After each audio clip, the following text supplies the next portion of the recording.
Iza tola'at, manakala matahari telah terbit dari arah sebelah barat, wara'ahan nasu, manusia banyak menyaksikan itu, amanu ajma'un, mereka pun lalu beriman.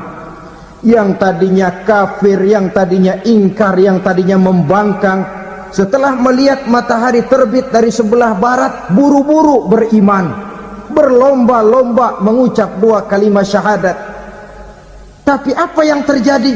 Kata Nabi, wadzalika hina la yanfa'u nafsan imanuha lam takun amanat min qabl.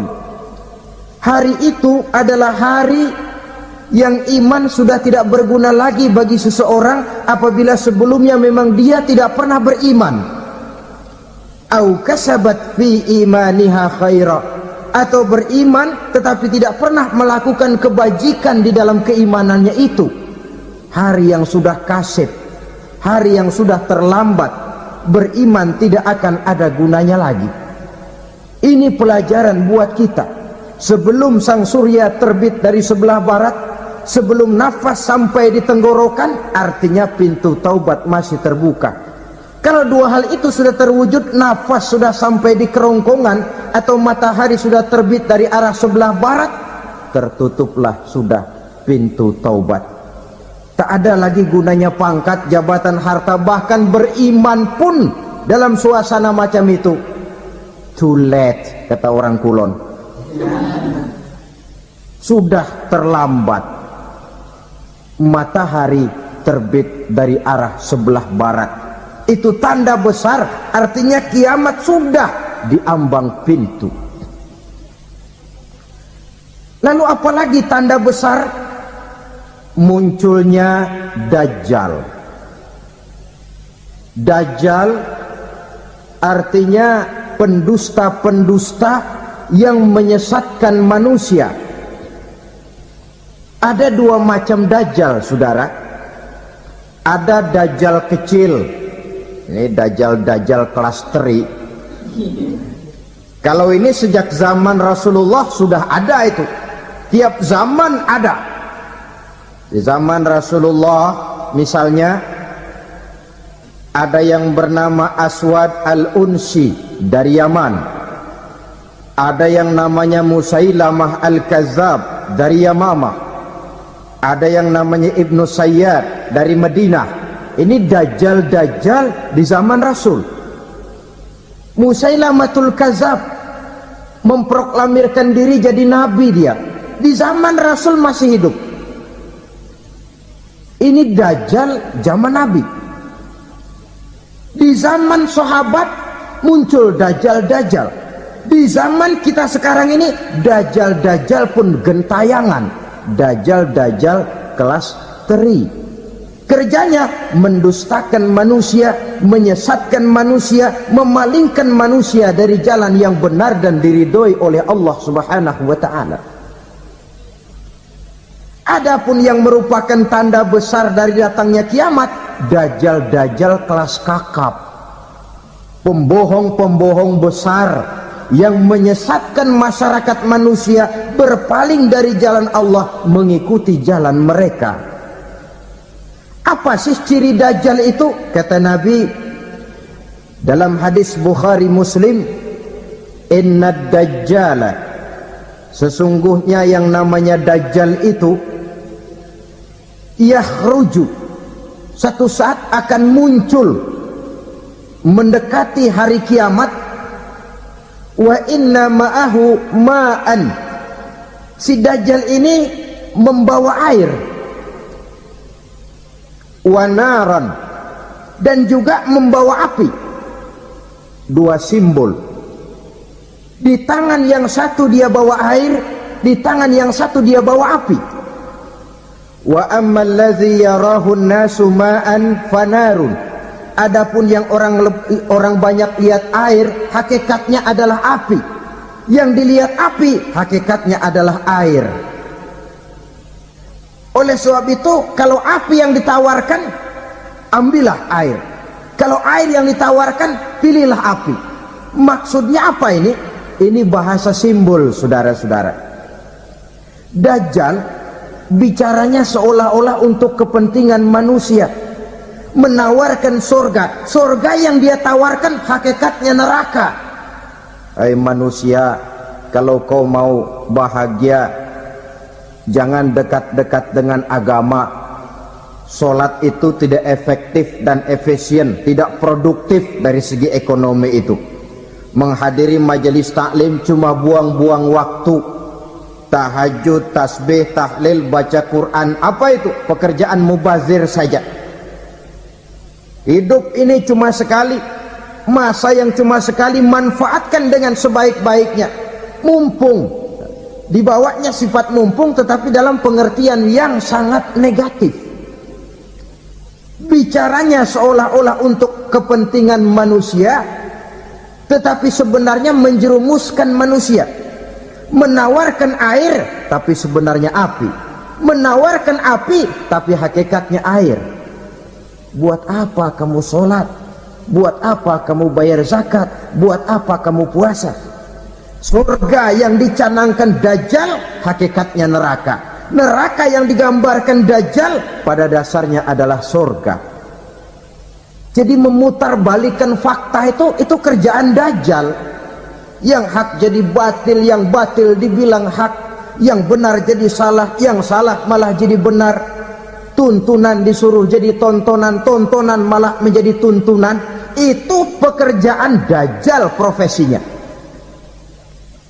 Zamannya Nabi Adam, Dajjalnya kan iblis. Betul? Betul. Apa sih gang kerayuan iblis itu? Allah setelah menciptakan Nabi Adam kan bilang, Adam, kau dan istrimu Hawa tinggal di surga ini. Seluruh fasilitas yang ada di surga persilahkan kau nikmati. Satu yang tidak boleh, jangan coba-coba dekati pohon khuldi. Dekat saja jangan, apalagi sampai memetiknya. Datang Dajjal yang namanya iblis ini. Adam, kamu tahu nggak kenapa tidak boleh makan buah khuldi? Ya nggak tahu, pokoknya saya dilarang. Bodoh kamu Dam. Khuldun artinya kekal. Kalau kamu makan itu buah, kau akan kekal di surga buat selamanya. Allah tidak kepengen, maka dilarang kamu makan buah khuldi. Kalau kau ingin kekal di surga Adam, makan saja. Saya bicara begini ini untuk kepentingan kamu Adam.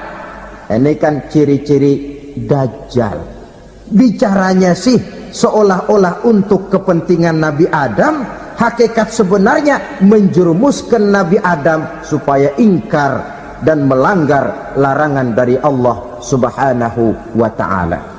Jadi setelah muncul Dajjal, timbul kekacauan-kekacauan di masyarakat. Banyak yang terpengaruh, terpedaya dan terpesona. Termasuk mereka yang memproklamirkan diri jadi nabi, mereka yang memproklamirkan diri jadi rasul di zaman sesudah Rasulullah wafat. Itu adalah Dajjal-Dajjal. Maka saya ingatkan, kalau di zaman kita sekarang ini ada orang ngaku jadi nabi, ada orang ngaku jadi rasul, biar bahasa Arabnya kental, Quran hafal, hadis ribuan hadis hafal, biar pakai serban sampai menyengser ke tanah, bahasa Arabnya fasih, tapi dia mengaku jadi nabi, jadi rasul. Kita umat Islam wajib tidak percaya, wajib untuk tidak percaya. Itulah Dajjal-Dajjal zaman kita sekarang ini. Tidak mustahil mereka datang mempengaruhi orang-orang awam supaya berpaling dari Rasulullah, mengikuti mereka. Nah, di akhir zaman nanti, mendekati hari kiamat, Dajjal ini muncul. Dajjal kelas kakap, menyesatkan masyarakat manusia untuk berpaling dari Islam, mengikuti seruan mereka. Apalagi di antara datangnya kiamat itu, tanda yang besar itu, turunnya Nabiullah Isa Al-Masih, putra Maryam. Menurut berbagai hadis yang sahih, Nabi Isa Al-Masih nanti akan turun lagi, tidak membawa risalah yang baru, tapi meluruskan risalah Islam ini yang telah banyak ditinggalkan oleh masyarakat. Bahkan ada hadis menjelaskan beliau akan membunuh Nabi, mematahkan kayu-kayu salib, lalu melaksanakan haji dan umrah mengikuti syariat Nabi Muhammad, bukan membawa agama baru, menjadi semacam mujaddid, reformer, menyelamatkan manusia dari bisikan Dajjal. Bahkan ada riwayat yang menjelaskan bahwa Nabi Isa berhasil mengalahkan Dajjal, mengembalikan masyarakat manusia kembali kepada ajaran Islam yang datang dari Allah, dibawa oleh Rasulullah sallallahu alaihi wasallam.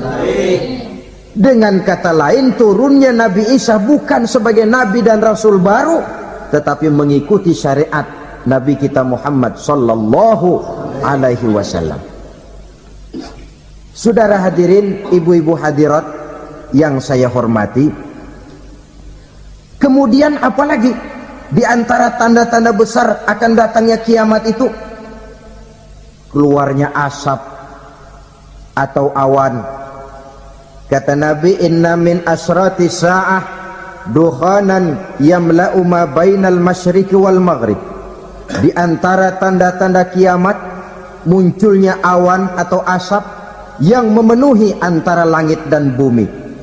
Ini pun diperkuat dalam surah Ad-Dukhan ayat 10, fartaqib yauma ta'tis sama' bidukhanin mubin fayughshan nas hadza azabun alim. Bagi orang-orang yang beriman, mereka biasa-biasa saja, tapi bagi orang kufur, datangnya asap dan awan ini merupakan azab yang kelewat pedih. Barangkali sedikit mendekati gambaran tentang azab yang pedih ini, saya ingatkan alam pikiran kita kepada peristiwa yang belum lama terjadi. Pernah dengar berita bocornya reaktor nuklir di Chernobyl, Uni Soviet? Pernah dengar?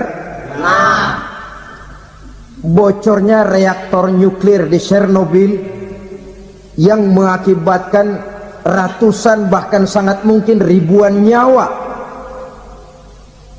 Cuma satu reaktor. Bagaimana kalau seluruh cadangan nuklir yang dimiliki oleh para negara adik kuasa ini diledakkan? Bahkan yang konon menurut catatan, cadangan nuklir yang dimiliki bersama oleh Amerika dan Rusia sekarang ini sudah sanggup memusnahkan 6 miliar manusia, 1,5 kali lebih banyak dari jumlah manusia yang nongkrong di permukaan bumi ini. Saudara-saudara hadirin yang saya hormati, lalu saat mendekati hari kiamat, apalagi tandanya? Setelah Nabi Isa wafat, pada saat turunnya yang kedua kali, lalu Allah meniupkan angin sejuk. Semua orang-orang beriman, orang-orang baik wafat, sehingga penghuni bumi ini cuma tinggal lagi terdiri dari orang-orang kafir. Tidak ada lagi di bumi ini yang bisa mengucapkan Allah. Sehingga dalam hadis qudsi itu ada keterangan, innallaha azza wa jalla yaqulu li Israfil. Allah pernah pesan kepada malaikat Israfil, kata Allah, Israfil, iza sami'ta qailan yaqul Allah Allah fa akhirin nafakh 40 sanatan ikraman liqailiha. Hai Israfil, apabila kau dengar di permukaan bumi masih banyak orang yang mengucapkan Allah Allah, maka tunda sangkakala kiamat itu 40 tahun. Untuk apa? Ikraman liqailiha, menghormati orang yang mengucapkan Allah Allah itu. Wah, jadi karena sekarang masih banyak yang mengucapkan Allah, besar hatilah kita, masih jauh kiamat itu. Tapi jangan lupa, kiamat pribadi, kiamat kecil itu yang nggak kita sangka-sangka. Ajal datang mencabut nyawa, itu kiamat pribadi, dan itu yang pasti kita hadapi, dan itu yang membuat kita tidak boleh bersikap main-main di dalam kehidupan sekarang ini. Saudara hadirin yang saya hormati, Tidak ada lagi orang-orang muslim. Seluruh penduduk dunia ini kafir. Lalu terciptalah struktur sosial yang berlandaskan prinsip hidup semau gue. Bakal terjadilah prinsip di mana yang kaya menyantap yang miskin, yang kuat menindas yang lemah. Hidup sudah bagaikan di rimba belantara. Berlaku hukum rimba. Siapa yang kuat dia yang menang, siapa yang lemah menjadi mangsa. Timbul kekacauan, maksiat merajalela, munkarat menjadi-jadi, sehingga isi bumi ini penuh dengan segala macam perbuatan dosa. Tidak ada perlunya lagi alam diperpanjang temponya. Datang saat yang sudah dijanjikan oleh Allah Azza wa Jalla, maka terjadilah yang disebut kiamat kubra, kiamat besar, kiamat hancur-hancuran. Bagaimana kejadian ini dimulai? Dalam surah Az-Zumar ayat 68, Allah Subhanahu wa taala berfirman, "Wa nufikha fis-suri fasa'iqa man fis samawati wa man fil ardi illa man sya'allahu." Maka manakala ditiuplah sangkakala, terkejutlah seluruh yang ada di langit dan seluruh yang ada di bumi.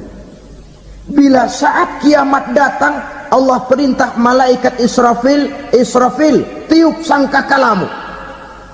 Ditiuplah sangkakala oleh malaikat Israfil. Yang akibat daripada tiupan itu, seluruh yang ada di langit, seluruh yang ada di permukaan bumi terkejut. Yang ada di langit siapa? Malaikat kan. Bayangin aja kalau malaikat kaget, apalagi kita. Terkejut seluruh makhluk yang ada di bumi, yang ada di langit mendengar suara sangkakala itu. Bunyinya tidak sanggup kita bayangkan dahsyatnya. Ledakan nuklir, ledakan neutron, belum apa-apa ketimbang bunyi sangkakala malaikat Israfil ini. Nah, lalu mendengar bunyi sangkakala ini, gemparlah makhluk, kacaulah alam.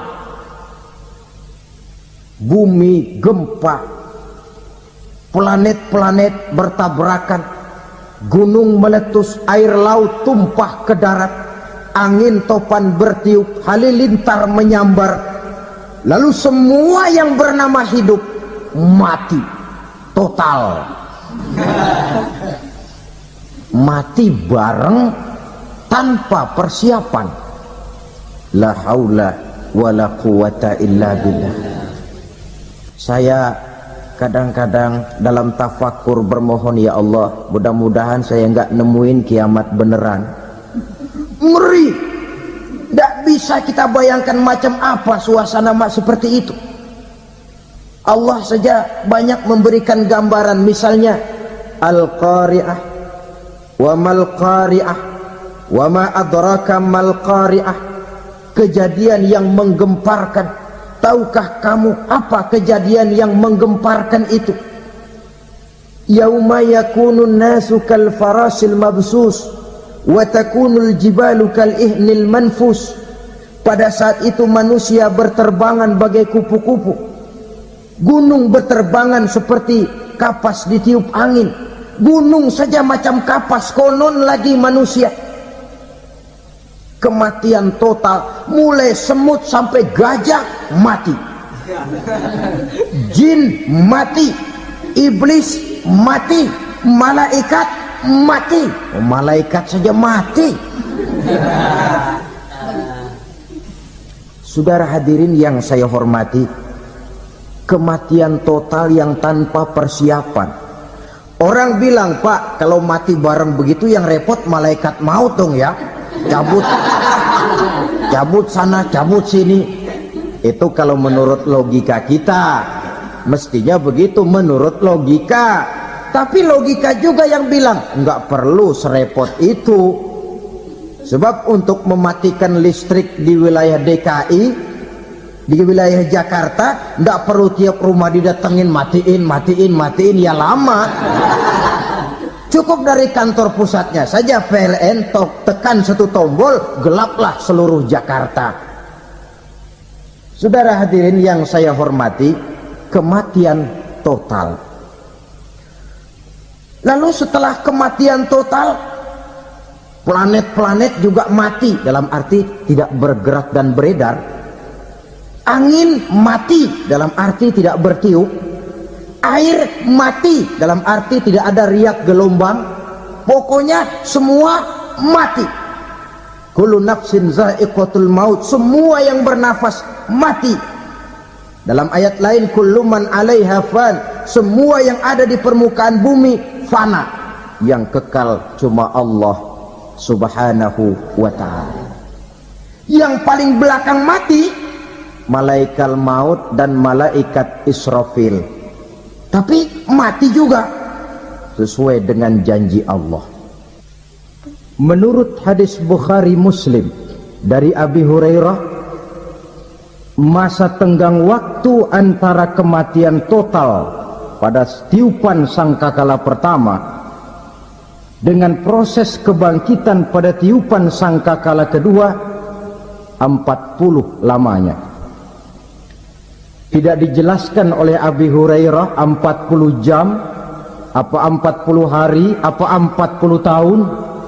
Hadis-hadis cuma menyebutkan 40 saja. Sunyi alam, yang tinggal cuma Allah saja lagi. Ketika itu Allah berseru-seru, katanya, limanil mulkul yauma, siapa para penguasa hari ini? Mana itu raja-raja dan penguasa yang dulu mengaku jadi Tuhan? Fir'aun, mana Fir'aun sekarang? Yang dulu jadi raja, merasa berhasil, sombong, lalu tidak mau turun-turun dari kekuasaannya, sampai kepada puncak kekurang ajarannya mengangkat diri jadi Tuhan. Mana itu Fir'aun? Namrus, mana sekarang Namrus? La ilaha illa ana, ternyata tidak ada Tuhan lain selain daripada aku, kata Allah. Proses kemudian, saudara-saudara, turunlah hujan dari langit. 40 lamanya hujan itu. Tidak jelas juga 40 jam apa 40 hari. Setelah air turun membasahi, datanglah tiupan sangkakala yang kedua. Semua yang bernama mati bangkit dari kuburnya masing-masing. Ini yang disebut Yaumul Ba'thi, hari kebangkitan. Allahu Akbar. Pada saat kita bangkit dari kubur kita masing-masing, kumpul di padang mahsyar namanya. Bayangin aja, saya sendiri nggak sanggup bayangin. Manusia sejak zaman Adam sampai zaman kiamat kumpul bareng di tempat sama. Berapa banyaknya itu? Dan yang luar biasa, menurut satu riwayat, pada saat bangkit itu, Masya Allah, roman muka kita berubah, disesuaikan dengan amalan kita waktu di dunia ini. Barang siapa yang waktu di dunia amalannya itu amalan tikus, di akhirat nanti dia bangkit dari kubur, mukanya seperti muka tikus. Gagah betul badannya, tapi mukanya seperti tikus. Kenapa? Amalannya waktu di dunia seperti amalan tikus. Apa amalan tikus itu? Suka ngegragoti barang yang sudah disimpan rapi-rapi. Orang sudah simpan uang rapi-rapi, simpan perhiasan rapi-rapi, digragoti oleh tikus. Maling-maling, pencoleng-pencoleng, koruptor-koruptor, Itu nanti di akhirat nanti kita lihat mukanya seperti muka tikus. Oh ini waktu di dunia suka nyolong, mukanya seperti muka tikus.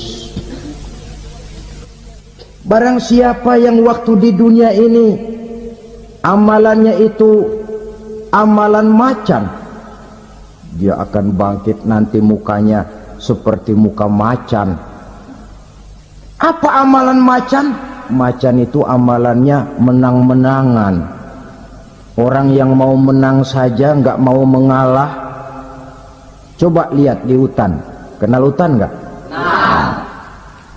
Di hutan, raja hutan di mana-mana pasti macan. Betul kan? Betul.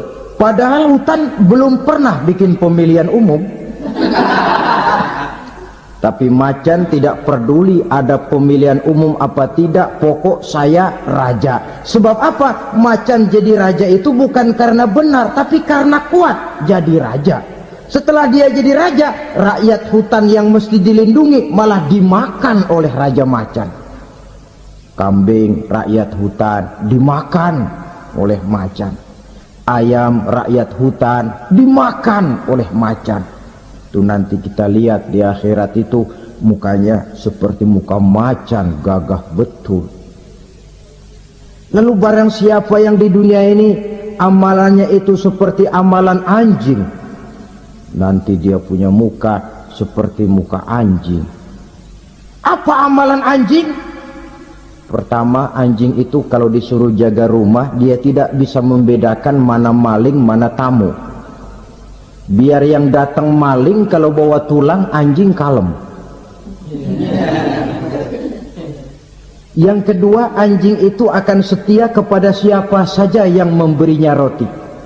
Siapa yang memberinya roti, itulah majikannya. Apa kata majikannya, pasti dia laksanakan. Soal benar atau salah dia tidak peduli. Setelah anjing dapat roti, dia tidak punya pilihan lain kecuali bilang, abdi mah kumaha juragan wae ayeuna mah.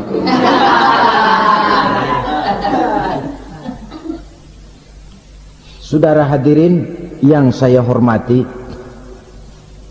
berkumpul di padang mahsyar, tiap orang sibuk dengan persoalannya masing-masing. Matahari waktu itu didekatkan oleh Allah, panas luar biasa. Ada yang saking panasnya itu mencucurkan peluh keringat sampai sebatas mata kakinya. Ada yang keringatnya sampai sedengkulnya, ada yang keringatnya sampai sepusatnya, ada yang keringatnya mengalir sampai sebahunya. Ada yang kelelap oleh keringatnya sendiri, sementara orang di sampingnya nggak apa-apa. Bergantung lagi amalan dia waktu di dunia ini. Saudara-saudara, sebagian orang dalam kepanikan padang mahsyar berombong-rombong datang mereka menghadap Nabi Adam. Ya Adam, anta abal bashar. Hai Adam, Tuhan adalah bapak moyang manusia. Kami sebentar lagi akan disidang, dimintakan pertanggungan jawab. Tolonglah kami, hai Adam.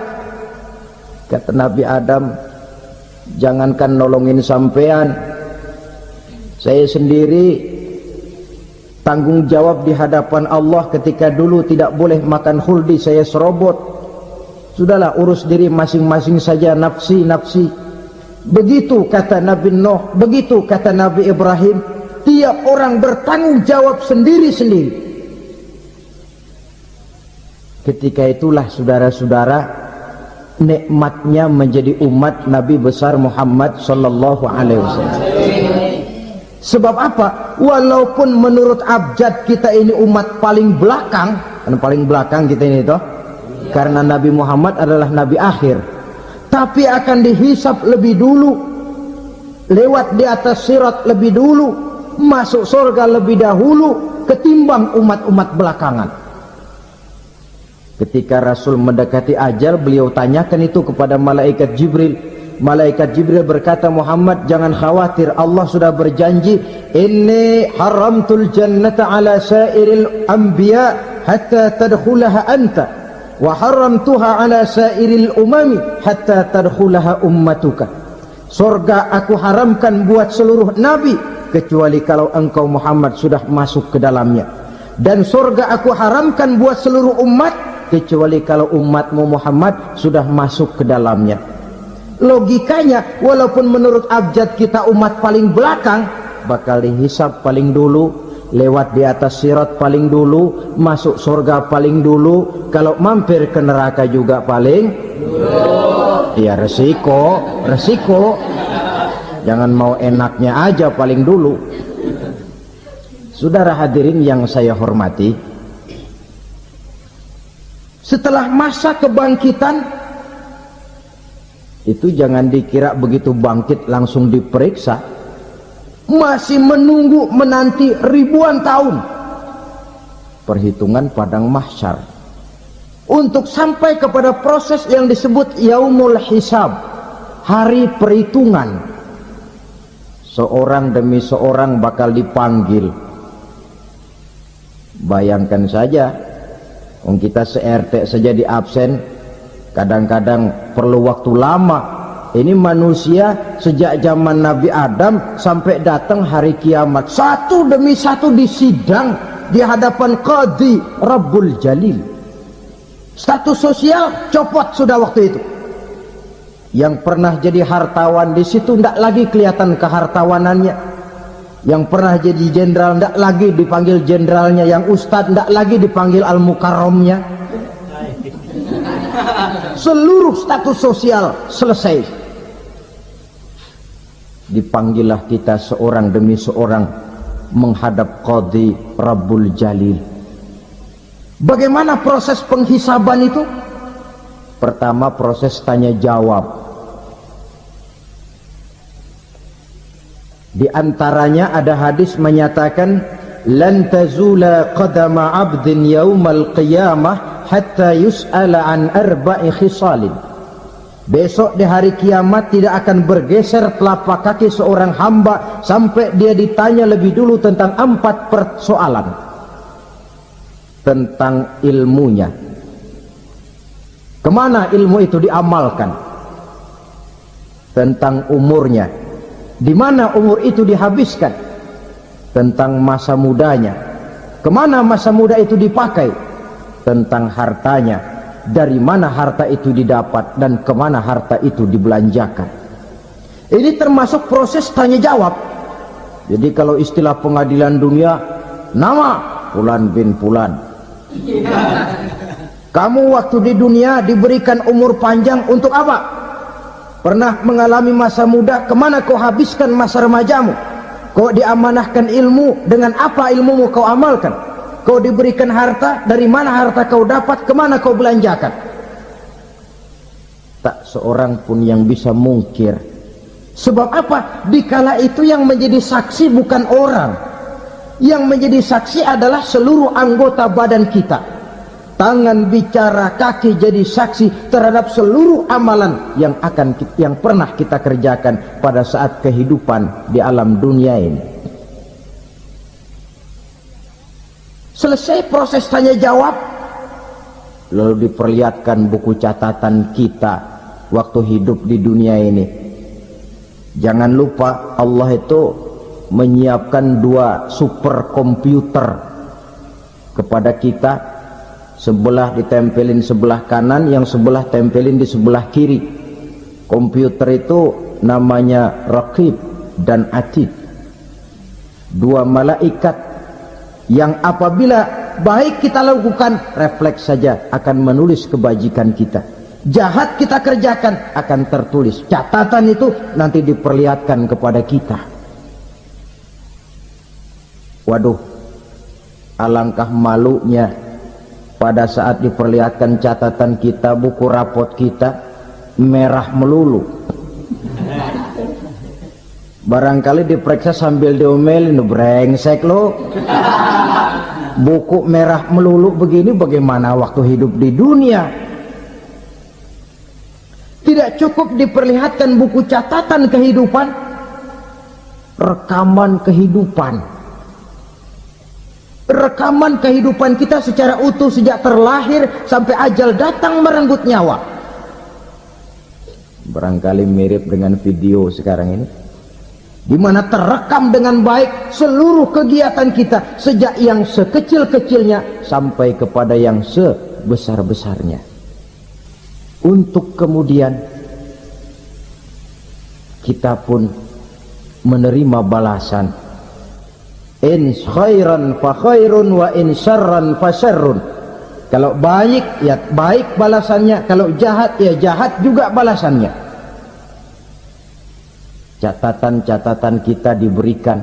Kalau banyak kebajikannya diberikan di tangan kanan dengan cara yang halus. Kalau banyak kejahatannya diberikan dari sebelah kiri atau dilempar dari belakang. Itulah sebabnya sejak di dunia ini kita sudah mohon kepada Allah. Ketika berwudu membasuh tangan kanan, apa kita bilang?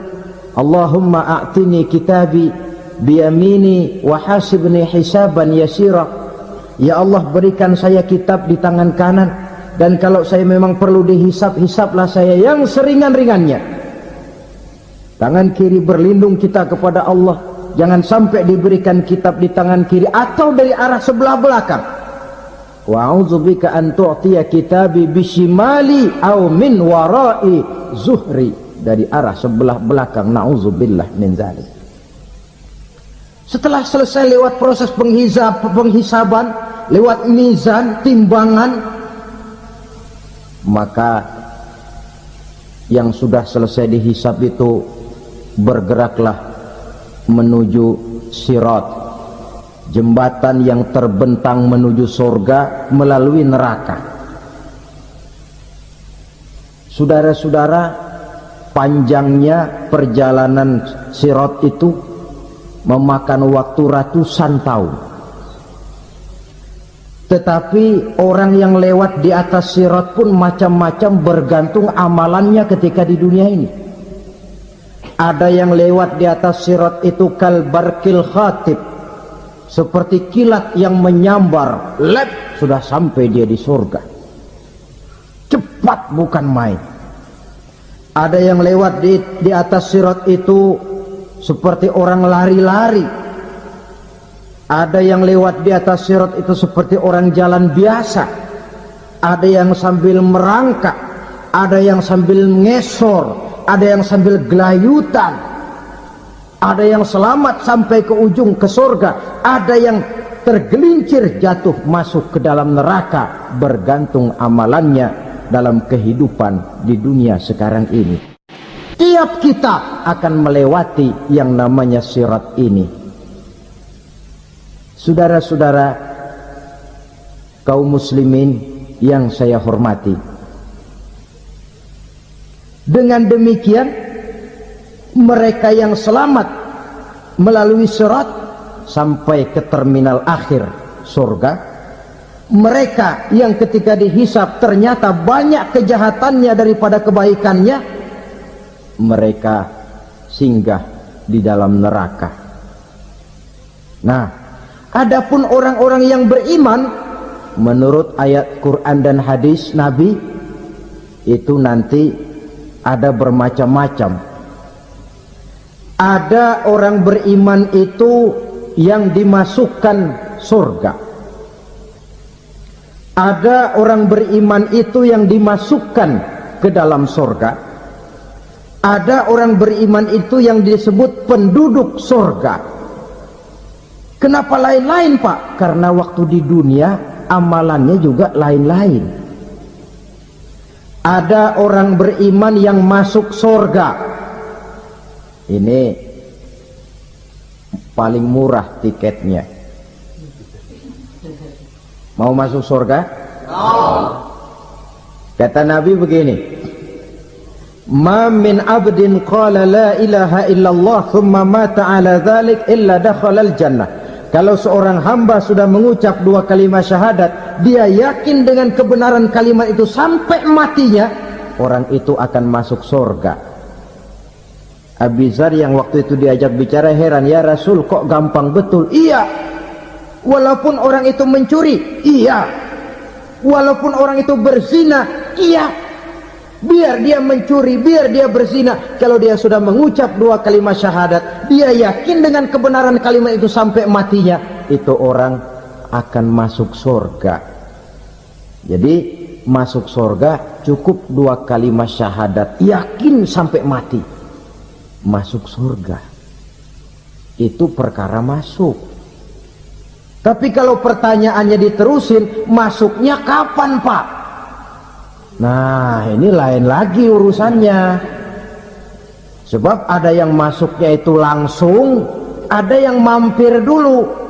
Di sana tempat cuma 2, kalau tidak surga, neraka. Mau ke surga tapi mampir dulu, yang mampirnya jelas di neraka. Kenapa? Dalam hadis qudsi ada riwayat, nanti itu di akhirat, setelah Allah selesai mengatur penduduk surga masuk surga, yang neraka masuk neraka, Allah berkata kepada malaikat Malik, malaikat Malik, labaik ya Allah, itu bajingan-bajingan tengik, manusia-manusia durjana yang waktu di dunia tidak mau sujud, jauh dari ulama, gemar melakukan yang munkarat dan maksiat, hidup di tengah masyarakat selalu jadi bibit keonaran, kufur, sudah masuk neraka semua. Sudah ya Allah. Nah, kalau sudah, coba sekarang kamu masuk Malik. Saya, iya, masuk neraka. Mau apa ya Allah? Kata Allah, akhriju minan nar man kana fi qalbihi misqala habatin min khardalin min iman. Kau masuk neraka, cari di dalam neraka orang-orang yang ada imannya walaupun kecil sebesar biji zarah, angkat mereka keluar. Masuk malaikat Malik ke neraka, cari orang yang ada imannya, korek-korek. Ya repot, udah pada gosong. Yang ada imannya diangkat ke atas, yang ada imannya diangkat ke atas, lalu dimandikan di Nahrul Hayat, namanya sungai kehidupan di akhirat nanti. Cakep lagi rupanya, bersih lagi wajahnya, apel di hadapan Allah. Kata Allah, bagaimana mas? Kapok nggak sampean? Kapok ya Allah. Nah, kalau kapok, idhab fadkhulil jannah, pergi masuk surga sana.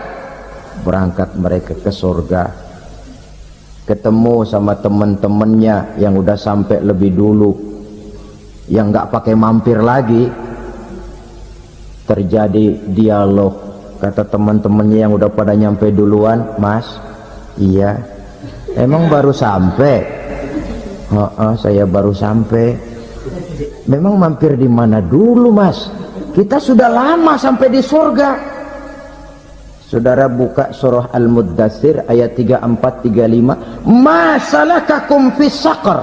Kenapa kamu mampir di neraka Saqar? Qalu lam nakum minal musallin. Mereka menjawab, kami mampir di neraka Saqar mas, gara-gara dulunya kami waktu di dunia ndak pernah sholat. Ndak pernah sholat? Ndak pernah. Karena rumahnya dekat masjid, cuma dekat doang mas. Sholat mah enggak saya.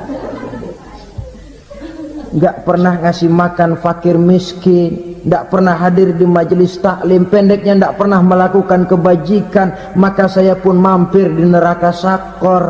Untung betul saya punya iman mas, sedikit. Waktu hidup di dunia dulu saya pernah mengucap 2 kalimat syahadat, sekali-kalinya waktu mau kawin.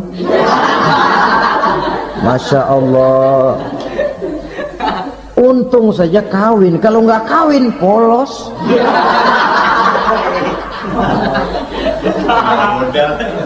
Itu juga pengulu sudah setengah mati ngajarin.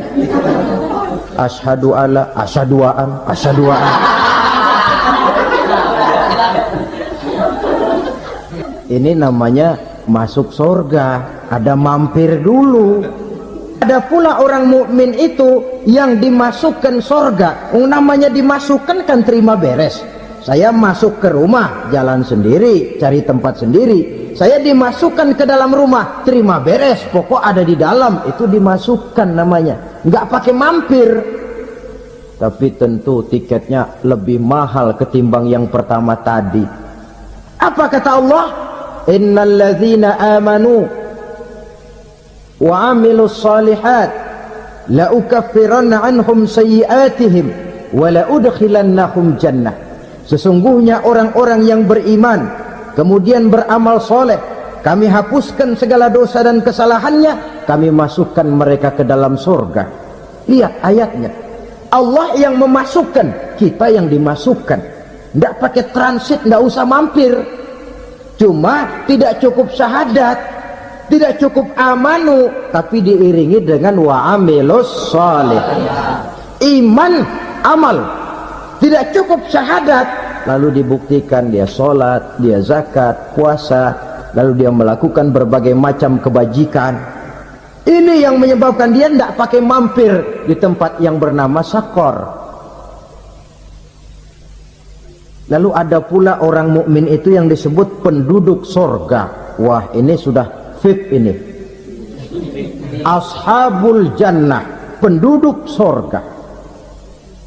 Siapa mereka? Kata Allah, innal ladzina amanu summa istaqamu fala khaufun alaihim wala hum yahzanun ulaika ashabul jannah hum fiha khalidun. Sesungguhnya orang-orang yang beriman lalu istiqamah, tetap dalam melaksanakan perintah Allah, tidak goyah, tidak labil tapi stabil, istiqamah, mereka tidak takut dan tidak bersedih hati. Merekalah penduduk surga. Iman, istiqamah.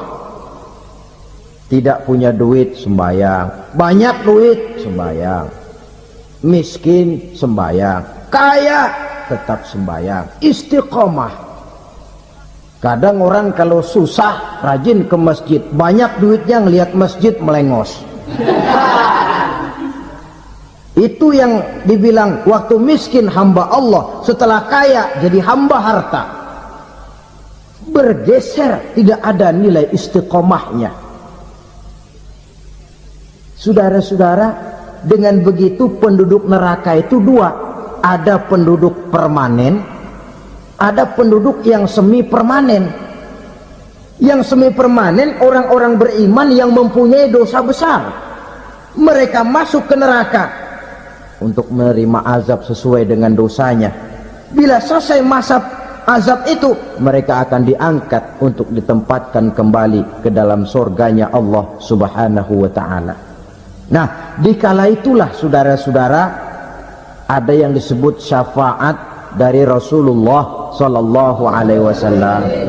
Tapi tentu jangan lupa, syafaat ini ibarat kain menambal dia.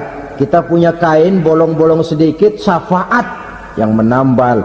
Solat kita ada kurang dikit, sedekah kita ada campur riak dikit, amalan kita ada tidak karena Allah dikit, kita berharap syafaat.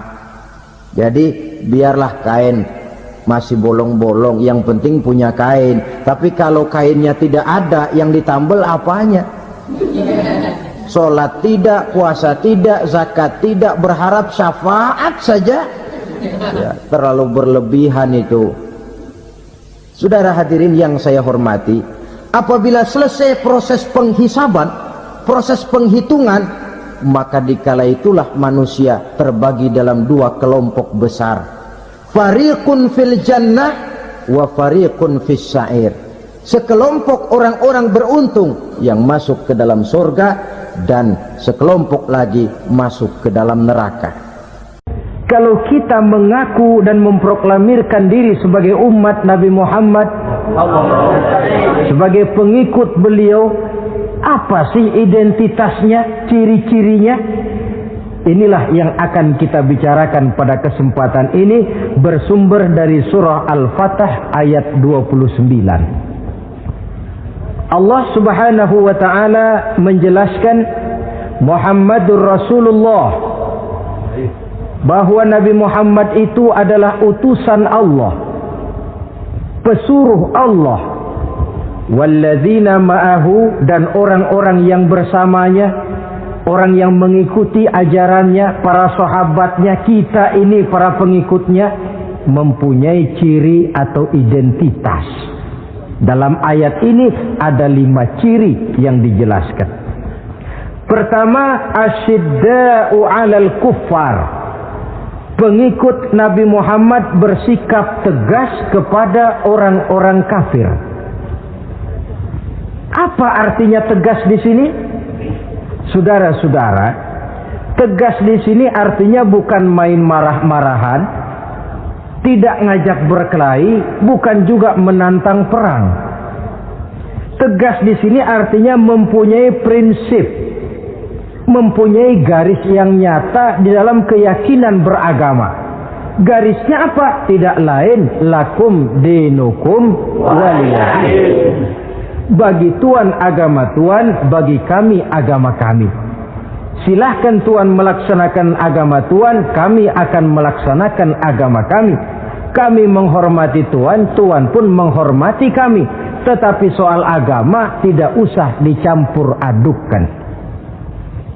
Identitas semacam ini perlu kita tegakkan kembali. Sebab apa? Sebab di zaman sekarang orang mulai mengaburkan nilai-nilai kebenaran dari agama, yang pada akhirnya menanamkan sikap ngambang terhadap agama. Misalnya kita ini dibuai dengan kalimat yang kelihatannya bagus tapi sebenarnya mengandung racun. Kata orang, jangan fanatik, semua agama kan bagus, semua agama benar, semua agama thayyib. Terus terang saja, saya bukan tidak setuju dengan kalimat itu. Saya beranggapan kalimat itu belum sempurna. Semua agama benar, jangan titik di situ, itu baru sekedar koma. Semua agama benar, koma, bagi penganutnya masing-masing, titik. Semua agama baik, koma, bagi penganutnya masing-masing, titik. Bagi kita yang muslim, yang benar Islam. Dan seorang muslim yang berani membenarkan semua agama, seorang muslim yang berani berkata semua agama benar, sekurang-kurangnya munafik kalau tidak menjadi murtad. Wah Pak, itu namanya fanatik dong. Betul. Yang tidak boleh kan fanatik kepada suku, yang tidak boleh kan fanatik kepada guru, tapi fanatik kepada agama dalam arti berpegang teguh kepada agama merupakan bagian daripada kehidupan beragama. Hanyalah kalau umat Islam ini fanatik dengan agamanya, dia akan konsekuen, baik melaksanakan, mengamalkan maupun mengembangkan agamanya. Saya cinta kepada suku saya, tapi tidak lalu fanatik. Cinta suku boleh, fanatik kepada suku salah. Cinta kepada guru bagus, fanatik kepada guru jelek. Cinta kepada agama bagus, fanatik kepada agama wajib. Hanya dengan fanatik kepada agama orang konsekuen. Yang jelek itu kan kalau sudah fanatisme kesukuan. Contoh, misalnya mentang-mentang orang Sunda, lalu ngomong saya ogah dengerin ceramah. Kenapa? Ustaznya bukan orang Sunda sih. Ini nggak bener, emangnya Nabi Muhammad kelahiran Ciamis? Kan tidak. Toleransi ada tempatnya, tetapi tidak menyangkut masalah-masalah ritual, tidak menyangkut masalah-masalah ibadah. Soal bikin jalan umum, mari bersama saudara-saudara kita yang lain agama membangun puskesmas, mari bersama-sama menjaga keamanan, mari sama-sama. Tapi kalau sudah menyangkut masalah ibadah, kembali kita kepada prinsip lakum dinukum waliyadin. Bagi Tuhan silahkan melaksanakan agama Tuhan, kami pun akan melaksanakan agama kami. Silahkan menyebarkan agama, tetapi jangan kepada orang yang sudah beragama. Ini batas toleransi. Jangan menyebarkan agama kepada orang yang sudah beragama. Maka dalam sejarah sudah dibuktikan, alhamdulillah, kalau kita mau objektif menilai sejarah, ketoleransian umat Islam itu sudah dibuktikan oleh fakta sejarah. Tetapi tanpa harus mengorbankan nilai-nilai akidah, keyakinan-keyakinan yang harus kita jaga dan kita pertahankan.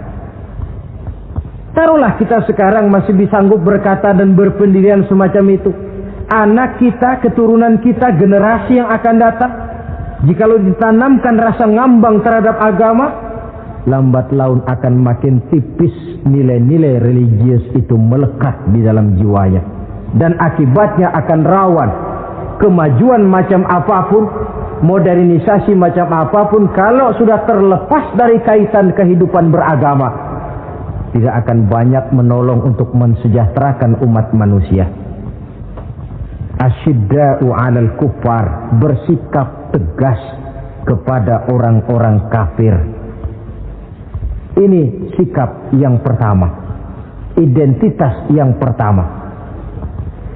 Yang kedua, ruhama'u bainahum, kasih sayang kepada sesama mereka.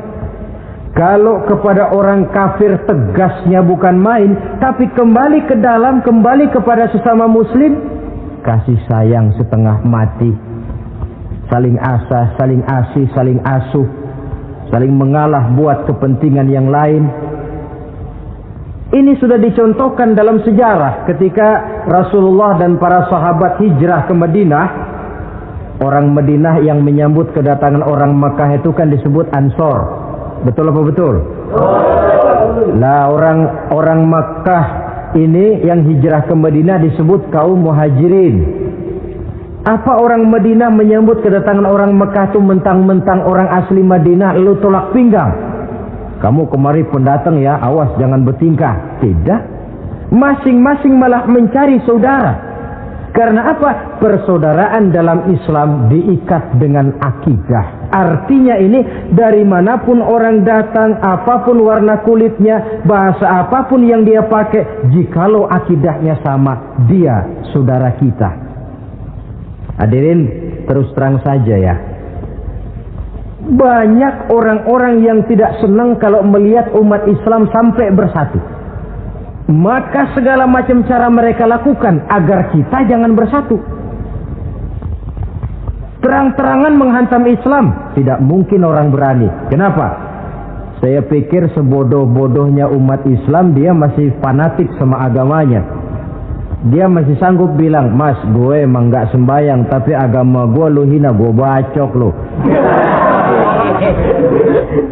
Itu kan positif, fanatisme agama namanya. Maka orang menghantam Islam itu lalu gak berani terang-terangan. Caranya belajar dari Van der Plas, belajar dari Snokor-Gronya. Mau menghantam Islam, masuk ke tengah-tengah umat Islam. Pakai peci, kalau perlu pakai sorban, pakai sorban. Tidak bisa assalamualaikum, latihan assalamualaikum. Hantam Islam dari dalam. Caranya, kalau perlu dibuatkan merek-merek Islam. Yang mereknya Islam tapi tujuannya bikin kacau dalam Islam. Muncullah yang namanya Islam ingkar sunnah. Muncul yang namanya Islam sejati. Islam. Mereknya Islam, tujuannya bikin kacau dalam Islam. Kalau dia sudah mengkafirkan orang lain yang tidak sepaham dengan dia, tidak mau bermakmum kepada orang yang sepaham dengan dia. Kalau cara ini tidak kena, mereka putar lagu lama. Apa lagu lama itu? Lagu khilafiyah.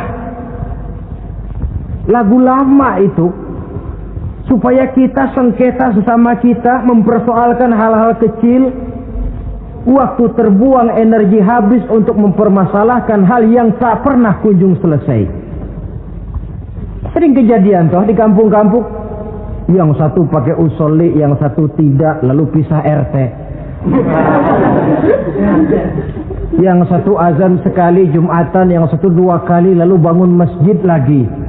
Yang satu kunut, yang satu tidak, asah golok. Persoalan yang semacam ini sampai kiamat tidak akan kunjung selesai. Oleh karena itu potensi yang besar ini tidak tersalurkan dengan wajar karena kita centang perenang di dalam, tidak pandai menjaga kesatuan dan persatuan sebagai modal dasar untuk berbuat yang lebih baik. adalah lebih baik kita ini mencari titik-titik persamaan dan bukan memperbesar pola perbedaan. Ruhama'u bainahum, kasih sayang sesama mereka. Imam Ghazali memberikan contoh, kun kal yadain wala takun kal uzunain. Hai umat Islam, hiduplah kamu seperti dua tangan, saling asah, saling asih, saling asuh, saling mengalah buat kepentingan yang lain. Coba lihat dua tangan kita, rukunnya bukan main. Kalau tangan kanan maju ke depan, kata yang kiri, oke, saya mengalah, dia mundur ke belakang. Kiri di depan, kata kanan, sekarang giliran saya ngalah, dia mundur ke belakang. Akhirnya kita jalan lenggang. Enak nggak dilihat orang?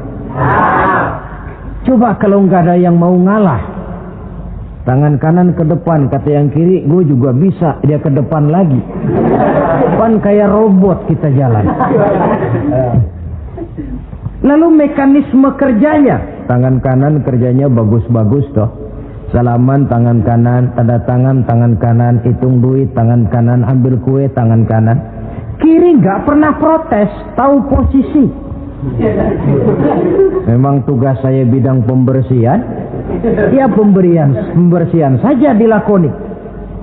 Artinya apa ini? Yang satu dengan yang lain saling memperkuat walaupun komposisinya berbeda. Dicontohkan dalam perjalanan kehidupan sahabat Nabi. Sahabat Nabi yang paling terkenal itu 4 orang. Sayyidina Abu Bakar, Sayyidina Umar bin Khattab, Sayyidina Utsman bin Affan, Sayyidina Ali bin Abi Thalib. 4 sahabat ini kalau kita lihat komposisinya, keahliannya lain-lain. Coba, ada Sayyidina Abu Bakar, ini sahabat merangkap mertua. Kalau bahasa sekarang, Abu Bakar ini disebut kiai diplomat. Kiai karena beliau orang alim, diplomat karena pandai bersiasat, ahli politik. Kemampuan berpolitiknya digunakan buat kepentingan agama. Sebab siapapun yang berpolitik untuk kepentingan agama, tentu kita doakan. Tetapi siapapun yang jual agama untuk kepentingan politik, kita juga berdoa. Cuma tentu doanya lain dengan yang berpolitik buat agama tadi. Saudara hadirin yang saya hormati, ada Umar bin Khattab. Ini kalau bahasa sekarang disebut imam jenderal ini. Imam tapi jenderal, jenderal tapi imam. Kenapa imam? Karena dia mampu memimpin jamaah di masjid. Kenapa jenderal? Karena dia sanggup memimpin tentara di medan perang. Kegagahannya, keberaniannya, keperkasaannya digunakan membantu perjuangan Rasul. Ada Utsman bin Affan, santri ekonom. Kenapa santri? Karena dia orang kaya. Kenapa ekonom? Karena dia pengusaha bergerak di bidang bisnis. Keuntungan usahanya untuk membantu perjuangan Rasul. Ada Ali bin Abi Thalib, tokoh muda tapi intelek. Masih muda tapi rela mengorbankan nyawa demi keselamatan Rasul di malam hijrahnya. Alangkah nikmatnya umat Islam ini kalau punya kiai diplomat, imam jenderal, santri ekonom, pemuda intelek yang masing-masing bekerja sama menunjang untuk kepentingan agama. Ruhama'u bainahum, kasih sayang di antara sesama mereka. Mobil, kenal mobil enggak? Ya. Mobil itu baru bisa jalan dengan baik kalau seluruh onderdilnya kompak.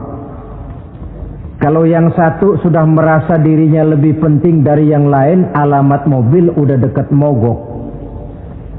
Misalnya yang jadi bensin nyombong, kalau nggak lantaran saya nggak bakalan jalan nih mobil. Bannya denger, sombong. Kata ban, sombong kamu bensin. Apa kamu kira kamu saja yang penting? Saya tersinggung, kata ban, lalu kempes. Kira-kira kalau ban kempes jalan nggak mobil? Begitulah umat ini. Kayak satu bangunan, ada yang jadi jendela, pintu, tiang, genteng dan sebagainya. Tetapi satu sama lain hendaknya saling memperkuat. Kalau tidak, kita ini pernah diramalkan oleh Nabi, yushiku an tada'a alaikumul umam kama tada'al akalatu ala qas'atiha. Satu saat akan datang di tengah-tengah kamu di mana keadaanmu waktu itu seperti makanan di meja makan. Coba bayangkan, menurut Rasul satu saat kondisi umat Islam akan seperti makanan di atas meja. Yang barat mau makan, yang timur mau santap, yang selatan mau ganyang, yang utara mau injak-injak. Satu saat kondisi umat Islam akan seperti itu. Heran sahabat, ya Rasulullah, kok kita bisa dikepung begitu rupa? Iya. Apa pada waktu itu jumlah kami sedikit ya Rasulullah? Tidak, kata Rasul. Bal antum yawma idzin katsir. Jumlahmu pada waktu itu banyak, besar, kamu mayoritas. Cuma sayang, kata Nabi, walakinnakum ghusaa'un ka ghusaa'is sail. Tetapi keadaanmu waktu itu seperti busa di lautan. Banyak tapi centang perenang. Banyak tapi tidak punya daya dan kekuatan. Dipermainkan gelombang lautan, dihempaskan ke tepian pantai tanpa punya makna dan arti. Mayoritas tapi nasibnya ironi. Lantaran apa ini? Kita tidak pandai menjaga kesatuan dan persatuan. Prinsip ruhama'u bainahum, kasih sayang di antara sesama mereka, belum bisa kita wujudkan.